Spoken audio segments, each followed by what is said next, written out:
الله أكبر الله أكبر.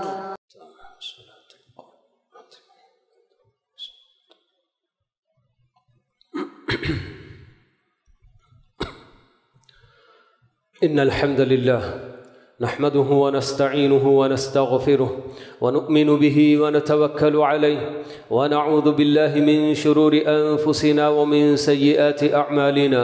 من يهده الله فلا مضل له ومن يضلله فلا هادي له، وأشهد أن لا إله إلا الله وحده لا شريك له، وأشهد أن نبينا محمدا عبده ورسوله. أما بعد، فإن خير الحديث كتاب الله، وخير الهدي هدي محمد صلى الله عليه وسلم، وشر الأمور محدثاتها، وكل محدثة بدعة، وكل بدعة ضلالة، وكل ضلالة في النار. فأعوذ بالله من الشيطان الرجيم. يا أيها الذين آمنوا اتقوا الله حق تقاته ولا تموتن إلا وأنتم مسلمون. بسم الله الرحمن الرحيم.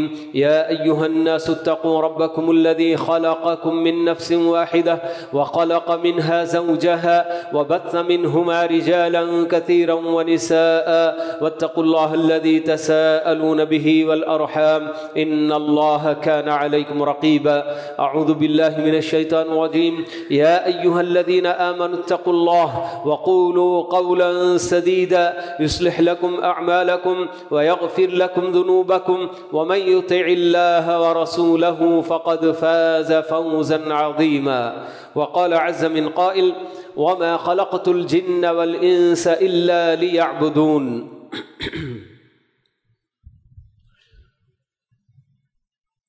محترم حضرات و خواتین، سب سے پہلے اللہ رب العالمین کا شکر اور اس کا احسان ہم مانتے ہیں کہ اللہ تعالیٰ نے ہمیں رمضان مبارک کا یہ مہینہ نصیب کیا، اور اس کا آخری عشرہ اللہ تعالیٰ نے ہمیں نصیب کیا ہے۔ حضرات و خواتین، ہم سب اس بات کو اچھی طرح سے جانتے ہیں کہ رمضان مبارک کے مہینے میں ہر مسلمان عام دنوں کے مقابلے میں اللہ تعالیٰ کی طرف لوٹنے میں بہت زیادہ چستی دکھاتا ہے، اور مختلف قسم کی عبادتوں میں بڑھ چڑھ کر حصہ لینے کی کوشش بھی کرتا ہے۔ اب یہ عبادات جو ہمارے اپنے دین کا ایک بڑا حصہ ہیں، دین اسلام کی جو تعلیمات ہیں، ان تعلیمات میں ہم دیکھتے ہیں کہ اللہ تعالیٰ نے کچھ عقائد ہم کو بتائے ہیں، اور بہت ساری عبادتیں اور کچھ معاملات اور اخلاق و عادات وغیرہ کی تعلیمات ہم کو دی گئی ہیں۔ لیکن حقیقت میں دیکھا جائے تو یہ ساری چیزیں ملا کر عبادات کے اندر داخل ہو جاتی ہیں، کیونکہ عبادت کی جو جامع تعریف بیان کی جاتی ہے کہ کل ما یحبہ اللہ ویرضاہ من الاعمال والاقوال الظاہرۃ والباطنہ، یہ عبادت کی ایک جامع تعریف بیان کی گئی ہے کہ عبادت نام ہے ہر اس قول اور فعل کا، چاہے اس کا تعلق ظاہر سے ہو یا باطن سے، جس سے اللہ تعالیٰ خوش ہو جاتا ہے، راضی ہو جاتا ہے، ایسے ہر قول اور فعل کو عبادت کہا جاتا ہے۔ تو ہمارے اپنے عقیدے جن سے اللہ تعالیٰ راضی ہوتا، وہ عقیدہ ہم رکھیں گے تو وہ بھی عبادت ہے۔ اور جو معاملات، جی بہت سارے ہمارے اپنے دنیاوی بہت سارے کام جن کو ہم انجام دیتے ہیں، اگر اللہ تعالیٰ نے جیسے ان کو انجام دینے کا حکم دیا ہے اس طریقے پر انجام دیں گے تو اللہ تعالیٰ ان سے خوش ہوگا، راضی ہوگا، تو وہ بھی ہمارے اپنے معاملات بھی عبادات میں بدل جاتے ہیں۔ ہمارا اپنا سونا، جاگنا، کھانا، پینا، پہننا، اوڑھنا، لین دین کے معاملات، جی یہ ساری چیزیں جیسے اللہ تعالیٰ نے ہمیں بتایا ویسے اگر ہم کرنے لگ جائیں گے تو یقیناً یہ ہمارا دنیاوی کام جو بظاہر لگتا ہے مگر وہ بھی عبادات میں داخل ہو جا سکتا ہے۔ اسی لیے اللہ تعالیٰ جو ہمارے اپنے وجود کا مقصد بتاتے ہیں کہ جنات اور انسانوں کو اللہ تعالیٰ بتاتے ہیں کہ میں نے اس لیے پیدا کیا تاکہ وہ میری عبادت کریں، میری بندگی کریں۔ تو یہ عبادات اللہ رب العالمین نے جو عبادات کی شکل میں اللہ تعالیٰ نے ہمیں احکام دیے ہیں، وہ صرف ایک طرح کی عبادتیں نہیں ہیں، بلکہ اللہ تعالیٰ نے یہ اپنے فضل و کرم سے، اپنی رحمت سے ہمارے لیے مختلف قسم کی عبادتیں اللہ تعالیٰ نے بیان کی ہیں۔ نماز کی شکل میں ہے، روزے کی شکل میں ہے، حج کی شکل میں ہے، اور پھر جو نا زکوٰۃ اور صدقات کی شکل میں ہے۔ جی ہماری اپنی جو عبادتیں ہیں بالکل یعنی کہ جیسے خوف اور امید، یہ بھی اللہ تعالیٰ کی عبادات میں داخل ہیں۔ استغاثہ اور استعانہ جس کو کہتے ہیں، مدد مانگنا کرنا، یہ بھی اللہ تعالیٰ کی عبادات میں داخل ہیں۔ ذکر و اذکار ہیں، دعائیں ہیں، یہ سب کچھ عبادات میں اللہ تعالیٰ نے ان کو شمار کیا ہوا ہے۔ تو جب ہم عبادات پر نظر ڈالتے ہیں تو ان میں سے کچھ کا تعلق ہمارے اپنے دل سے ہوتا ہے، اور کچھ عبادات بدن سے انجام دی جانے والی، اور کچھ عبادات ان کا تعلق مال سے ہوتا ہے۔ تو عبادات قلبی بھی ہیں، بدنی بھی ہیں، مالی بھی ہیں، ہر طرح کی عبادتیں اللہ تعالیٰ نے ہم بندوں کے لیے مقرر کیا ہے۔ کیا مقصد ہے ان عبادات کے مقرر کرنے کا؟ تو اللہ تعالیٰ عبادات کے ذریعے یہی چاہتے ہیں کہ اس کے اثرات انسان کے اوپر ظاہر ہوں۔ ان عبادات کے انجام دینے والے کو یہ عبادتیں بہت سارے اس پر اثرات اپنا چھوڑتی ہیں، لیکن اس کے لیے شرط یہ ہے کہ آدمی وہ عبادت ویسے انجام دے جیسے اللہ تعالیٰ ان کو انجام دینے کی ہم کو تعلیم دیے ہیں۔ کتنی عبادتیں ہم دیکھتے ہیں کہ لوگ عبادت کرنے والے عبادت کرتے ہیں، مگر جو عبادت کا اثر اس بندے کے اوپر ظاہر ہونا چاہیے وہ نہیں ہو پاتا ہے۔ کیا وجہ ہے؟ کیونکہ وہاں بہت ساری شرطیں جو اس عبادت کے اندر ہونی چاہیے وہ جو نہیں پائی جاتی ہیں۔ مثال کے طور پر اب ہمارے پاس نماز کی یہ عبادت ہے، کتنے ایسے لوگوں کو آپ دیکھیں گے کہ ماشاءاللہ نمازوں کا بڑا اہتمام کرتے نظر آتے ہیں، صف اول کا اہتمام کرتے نظر آتے ہیں، مگر اس کے باوجود جب معاملات ان کے ساتھ کرنا ہوتا ہے، کوئی بھی بندہ ان کے ساتھ ڈیلنگ کرتا ہے تو پتہ چلتا ہے کہ بھئی یہ وعدہ کر کے وعدہ خلافی کرتا ہے، کچھ بھی اگر بات کرتا ہے تو جھوٹ بولتا ہے، دھوکہ دیتا ہے۔ یہ سب کیوں جو نا نماز کے اثرات اس پر ظاہر نہیں ہوتے؟ کیونکہ ہر عبادت کے لیے ایک ظاہر بھی ہے اور ایک باطن بھی ہے۔ نماز جس کا ظاہر صرف ہم جیسا دیکھتے ہیں، رکوع، سجدہ، قیام، تشہد میں بیٹھنا، یہ سب اس کی جو نا ظاہری ارکان ہیں، لیکن جو اصل نماز کی روح جس کے اندر خشیت ہونی چاہیے، خشوع اور خضوع ہونا چاہیے اور اطمینان ہونا چاہیے، جو نماز کی اصل روح ہوتی ہے، اس روح سے اس بندے کی نماز خالی ہوتی ہے، وہ صرف ظاہری اٹھک بیٹھک کر کے چلا جاتا ہے۔ نماز کا جو اس کی اصل روح جو نماز کی ہونی چاہیے، جیسے نماز پڑھنی چاہیے ویسا بندہ نہیں پڑھتا، تو پھر کیسے نماز کا اثر اس بندے پر ظاہر ہو سکتا ہے؟ جبکہ نماز فرض کرنے والے رب کائنات کا یہ فرمان ہے کہ ان الصلاۃ تنہی عن الفحشاء والمنکر، کہ نماز ایسی عبادت ہے اللہ تعالیٰ نے اس کے اندر یہ اثر رکھ چھوڑا ہے، یہ صلاحیت اس کے اندر رکھی ہے کہ نماز پڑھنے والے کو وہ بے حیائیوں اور برائیوں کے کاموں سے روکے گی۔ یہ کس کا فرمان ہے؟ نماز فرض کرنے والے رب العالمین کا یہ فرمان ہے کہ نماز کو میں نے ایسے بنایا ہے کہ نماز جیسے پڑھنی چاہیے ویسا بندہ اگر نماز پڑھے گا تو ظاہر سی بات ہے کہ اس کے اندر یہ اثرات ضرور ظاہر ہوں گے کہ وہ بے حیائی کے کاموں سے بھی دور رہے گا اور برائیوں سے بھی اپنے آپ کو بچانے کی کوشش کرے گا۔ تو یہ اثر اللہ تعالیٰ نماز کے اندر، خود اللہ تعالیٰ بتا رہے ہیں کہ نماز کے اندر یہ اثرات پائے جاتے ہیں۔ روزہ رکھتے ہیں ہم، روزہ رکھتے ہوئے بھی اللہ تعالیٰ تو ہم کو یہی بتاتے ہیں کہ روزہ اس لیے تم پر فرض کیے گئے ہیں تاکہ تمہارے اندر تقوی پیدا ہو جائے. مگر یہاں بھی ہم لوگ روزے کا ظاہر تو دیکھ لیتے ہیں کہ آدمی بھوکا پیاسا رہ جاتا ہے، لیکن جو اصل روزے کی روح اللہ کے نبی صلی اللہ علیہ وسلم جو بتاتے ہیں کہ من لم یدع قول الزور والعمل به فلیس للہ حاجۃ فی ان یدع طعامہ وشرابہ.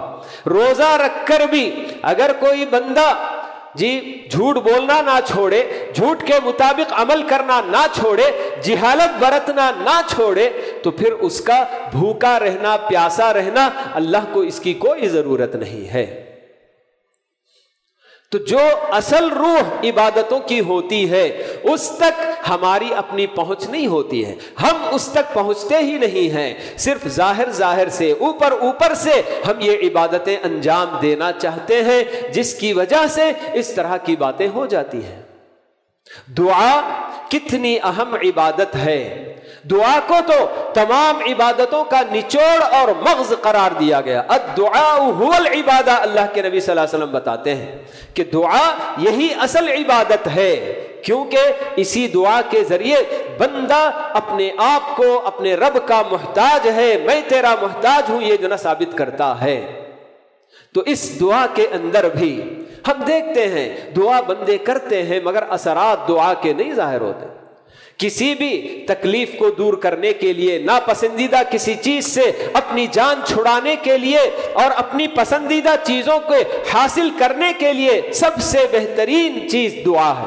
الدعاء سلاح المؤمن کہا گیا. دعا ایک مومن کا ہتھیار ہے کہ جیسے ہتھیار کے ذریعے بندہ اپنی حفاظت کرتا ہے مگر دعا کر کے بھی بندہ اپنی حفاظت نہیں کر پاتا ہے. تو کیوں؟ کیونکہ ہمیں بتائی گئی باتیں کہ جب بندہ دعا کرتا ہے تو اس کی دعا کے قبول ہونے کے لیے سب سے بنیادی شرط یہ ہے کہ اس کی اپنی کمائی روزی روٹی حلال ہونی چاہیے. اب کتنے لوگ ہیں جو اپنی جگہ پر حرام کمائی بڑے آرام سے شوق سے کماتے چلے جاتے ہیں اور اسی سے ان کا کھانا پینا پہننا اوڑھنا اور اپنے بچوں کی تربیت، اپنے بچوں پر جو کچھ خرچ کرے سب کچھ حرام کی کمائی ہے. اور دعا کریں اور دعا کے ذریعے اثر ہونا چاہے تو کیسے ہو سکتا ہے؟ نہیں ہو پائے گا. اور جس کی کمائی حلال ہوتی ہے مگر دعا کرتے ہوئے بندہ بڑی غفلت کے ساتھ، پتہ نہیں ہاتھ تو اٹھے ہوئے ہوتے ہیں، اس قدر غفلت ہوتی ہے دعا کرتے ہوئے کہ اللہ کے نبی صلی اللہ علیہ وسلم بتاتے ہیں کہ اس غفلت کا یہ نہیں، اس کو یہ بھی نہیں پتا ہوتا ہے کہ میں اللہ تعالیٰ سے دعا کر رہا ہوں یا بد دعا کر رہا ہوں. اس قدر غفلت کے ساتھ اگر بندہ دعا کرے گا تو اس کی دعا بھی کوئی قبول نہیں ہو سکتی ہے. تو یہ سب ہماری اپنی جو اللہ تعالیٰ نے ہمارے لیے عبادتیں مقرر کی ہیں تو ان عبادتوں کی قبولیت اور ان کے اثرات ظاہر ہونے کے لیے اللہ رب العالمین نے ایسی باتیں ہم کو بتائی ہیں، اللہ نے اور اللہ کے رسول نے. تو ہماری طرف سے جب صرف ایک چیز ظاہری چیز کو اپنا لیا جاتا ہے اور جو اصل روح اور جو باطن میں جو باتیں ہم کو بتائی گئی ان کی طرف ہماری توجہ جب نہیں ہوتی تو پھر کوئی اثر ہمارے اپنے اوپر ظاہر نہیں ہوتا ہے. حج کتنی بڑی عبادت ہے، زندگی میں ایک مرتبہ اگر کسی کو موقع ملے تو کرنے کا اللہ تعالیٰ نے حکم دیا ہے. اور حج کے تعلق سے اللہ تعالیٰ نے بتا دیا کہ الحج المبرور لیس له جزاء الا الجنہ، بول کے کہ حج مبرور جسے نصیب ہو گیا تو اس کا بدلہ صرف سیدھے جنت ہی ہے، اس سے کم اور کوئی بدلہ نہیں. اور آپ نے یہ بھی ہمیں بتایا کہ جو آدمی حج کے لیے گیا اور بالکل وہاں پوری پابندی کے ساتھ کسی طرح کی بے حیائی کے کاموں میں ادھر ادھر کچھ نہیں کیا اور گالی گلوچ وغیرہ کچھ نہیں، تو واپس جب لوٹتا ہے تو اس طرح سے لوٹتا ہے گویا کہ اس کی ماں نے اسے جنا ہے، تمام گناہوں سے بالکل وہ پاک ہو جاتا ہے. لیکن ہمارے اپنے اندر وہ چیز دیکھی نہیں جاتی.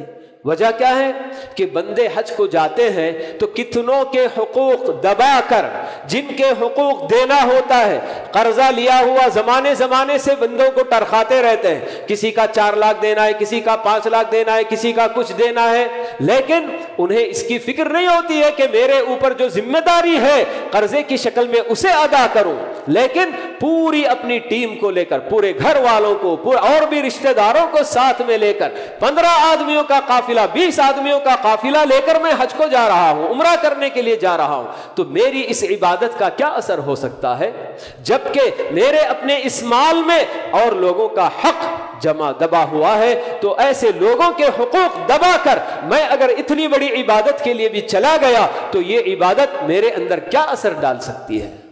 نہیں ہو سکتا ہے۔ تو صدقہ اور خیرات کرنے والے، زکوٰۃ دینے والے، جی ہمیں بتایا گیا کہ لا تبطلوا صدقاتکم بالمن والاذى، کہ لوگوں آپ جو کچھ بھی صدقات کرتے ہو، خیرات کرتے ہو، اپنے صدقات اور خیرات کو احسان جتا کر، تکلیف کی باتیں کر کے اسے ضائع مت کرو، برباد نہ کر دو۔ لیکن لوگوں کے اندر یہ چیز پائی جاتی ہے، کسی کو کچھ دے دیا، کسی کے اوپر کچھ نہ اپنا نشاور کر دیا، تو جب موقع ملتا ہے دوسرے لوگوں کو بتائیے اس کو میں نے دیا ہے، یہ اس کا میں نے اس کا انتظام کیا ہے، بتا کر جو لوگوں کو اس آدمی کو تکلیف پہنچائی جاتی ہے، احسان جتایا جاتا ہے، تو پھر ایسی صورت میں ان سب چیزوں کا اثر کیا جو ہماری اپنی زندگیوں پر ہو سکتا ہے؟ تو یہ ایسی عبادتیں اللہ رب العالمین نے ہمارے لیے جو مقرر کی ہیں، ہر عبادت کے اندر ہمارے اپنے تزکیے کا انتظام اللہ نے کیا ہے، ہمارے اپنے باطن کو پاک کرنے کا انتظام اللہ تعالیٰ نے کیا ہے، لیکن ہم اوپر سے ظاہری عبادات تو ضرور ادا کر لیتے ہیں، مگر ان کا جو اثر ہمارے اوپر ہونا چاہیے، ہمارے اپنے باطن کی جو اصلاح ہونی چاہیے، ہمارے ضمیر کی، ہمارے روح کی، کیونکہ جس طرح سے ہم سب جانتے ہیں کہ ہمارا اپنا ایک انسان، اس کا ظاہری جسم بھی ہے اور اس کی روح بھی ہے، تو جس طرح سے جسم کے لیے ہمیشہ غذا کی ضرورت پڑتی ہے تو ظاہری کھانا پینا سب کچھ کرتا ہے، تو ویسے ہی روح کے لیے بھی غذاؤں کی ضرورت ہے، اور یہ عبادات ہی روح کی غذا ہوتی ہے، مگر اس غذا کو آپ خالص نہیں پہنچائیں گے تو جس طرح سے یہ آج دیکھ رہے ہیں ہم لوگ کہ لوگ کھاتے پیتے بھی ہیں مگر اپنے جسم کے اندر کتنی بیماریاں پالتے ہیں، اور کیا ان کا اپنا جسم متاثر ہوتا ہے ان غذاؤں سے، کہ جن غذاؤں کے اندر خلوص نہیں رہا، خالص چیزیں نہیں رہی، بناوٹی چیزیں کتنی سب اس کے اندر داخل ہو جاتی ہیں، جس کی وجہ سے ہمارے جسم متاثر ہوتے ہیں۔ تو بالکل اسی طرح سے روح کو متاثر کرنے والی یہ عبادات، روح کو ہماری قوت پہنچانے والی یہ عبادات اگر خالص نہیں رہیں گی تو ضرور ہماری اپنی روح اس سے کوئی فائدہ نہیں اٹھا پائے گی۔ تو یہ سب عبادتیں اللہ تعالیٰ کیوں ہمارے لیے فرض کر رہے ہیں؟ تاکہ ہمارے اپنے باطن کی اصلاح ہو جائے، ہمارا اپنا اندر کا اندرون ہمارا بالکل سدھر جائے، کیونکہ اسی پر ہمارے اپنے آخرت کی کامیابی کا دار و مدار ہے۔ اللہ تعالیٰ یہی تو بتاتے ہیں قد افلح من تزکا، کہ کامیابی اس کا مقدر ہوگی جو اپنے آپ کو پاک کر لیا۔ کیا پاکی ہے؟ جمعہ کے دن ہم لوگ نہا دھو کر جو آ جاتے ہیں، کپڑے بدل کر آ جاتے ہیں، تو یہی پاکی مراد ہے یہاں پر۔ اللہ تعالیٰ جو آخرت کی، دنیا اور آخرت دونوں جہاں کی کامیابی کے لیے یہ شرط رکھتے ہیں کہ بندہ پاکیزگی سے بالکل جو ہے پاکیزگی سے وہ منور ہو جائے۔ کون سی پاکیزگی؟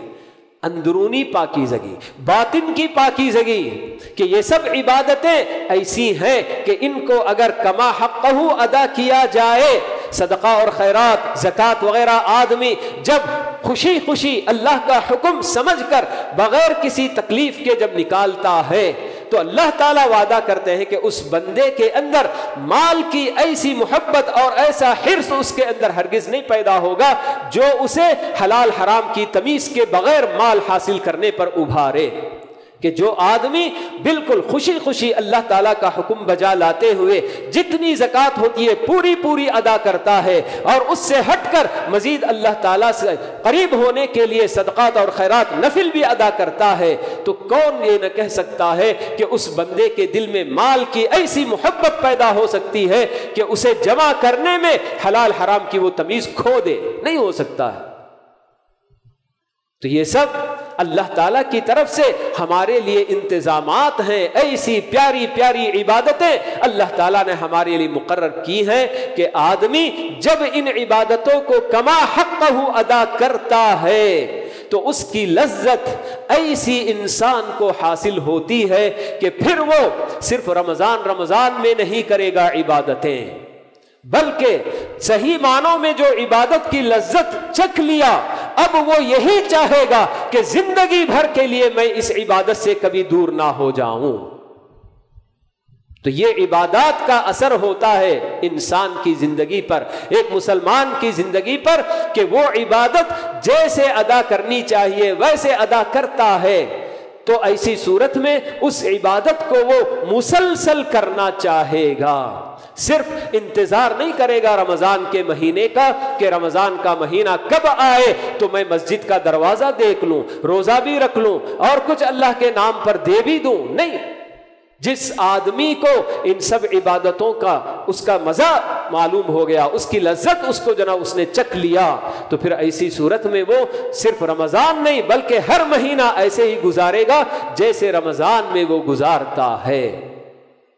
تو یہ عبادات کا اثر اللہ تعالیٰ چاہتے ہیں کہ ہماری اپنی زندگیوں پر مرتب ہو، لیکن جیسے کہ میں نے بتایا کہ ہم لوگ صرف ایک رخ کو اپنا لیتے ہیں، صرف ظاہر کو اپنا لیتے ہیں، لیکن باطن جو اصل چیز ہر عبادت کی روح ہوتی ہے اس تک ہم پہنچتے نہیں ہیں۔ اس کے ساتھ اگر ہم وہ عبادتیں ادا کریں گے تو یقیناً یہ عبادتیں ہمارے اپنے اندر ضرور اثر چھوڑیں گی۔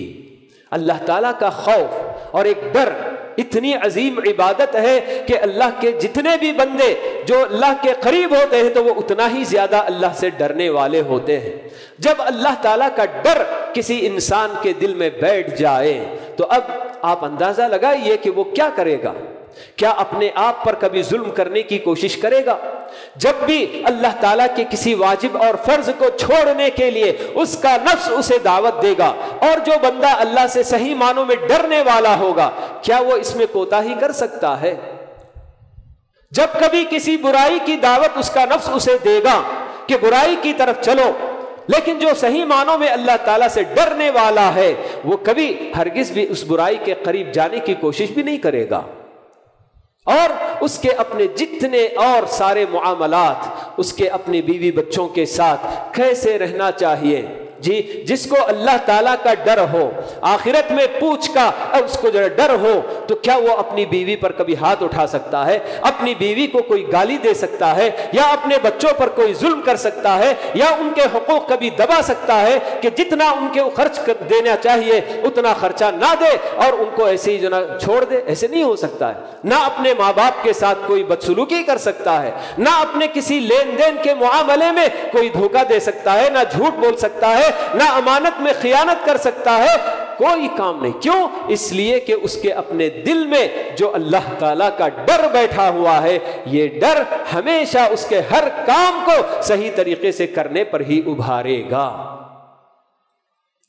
تو یہ صحیح معنوں میں عبادات یہ اثر ہمارے اپنے اوپر چھوڑتے ہیں، لیکن اس کے لیے شرط یہ ہے کہ عبادتیں جیسی کرنی چاہیے ویسے کرنے کا ہم کو جو نا اہتمام کرنا چاہیے۔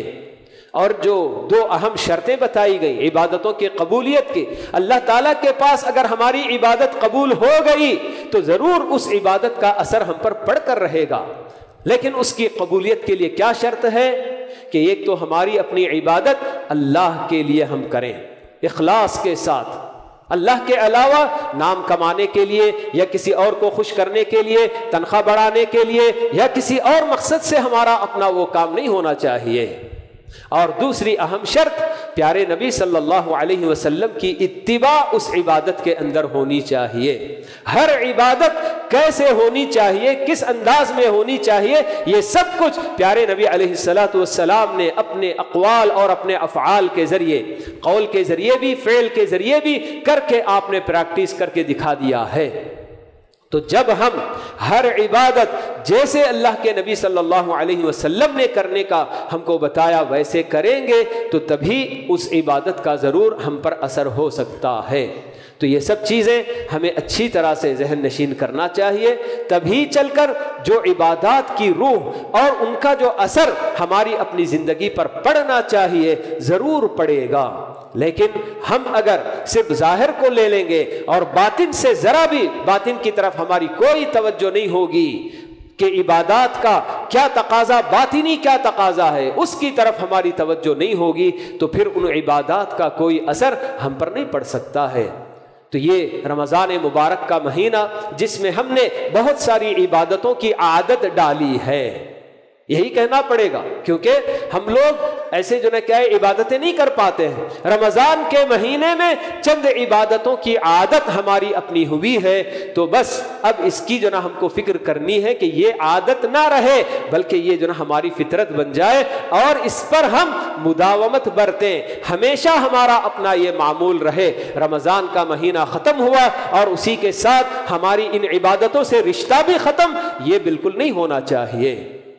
تو یہ سب عبادتیں بندہ جب کرتا ہے, جیسے میں نے بتایا کہ واقعی عبادت کی لذت بندے کو حاصل ہو جائے تو پھر وہ بندہ مسلسل کرنے کی کوشش کرتا ہے, رمضان کا انتظار نہیں کرتا.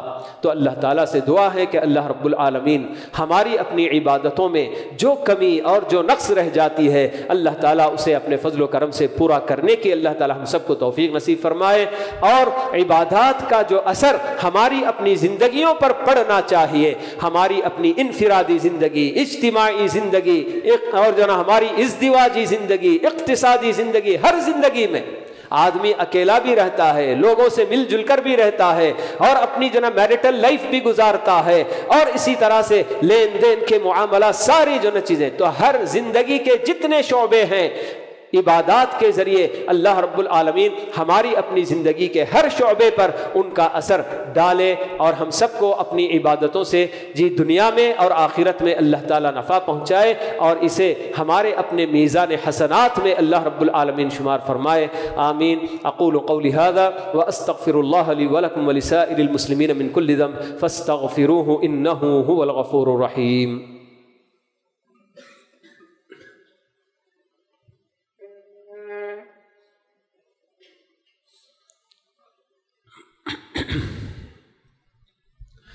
الحمد لله كفى وسلام على عباده الذين اصطفى أما بعد. اللهم صل على محمد وعلى آل محمد كما صليت على إبراهيم وعلى آل إبراهيم إنك حميد مجيد. اللهم بارك على محمد وعلى آل محمد كما باركت على إبراهيم وعلى آل إبراهيم إنك حميد مجيد.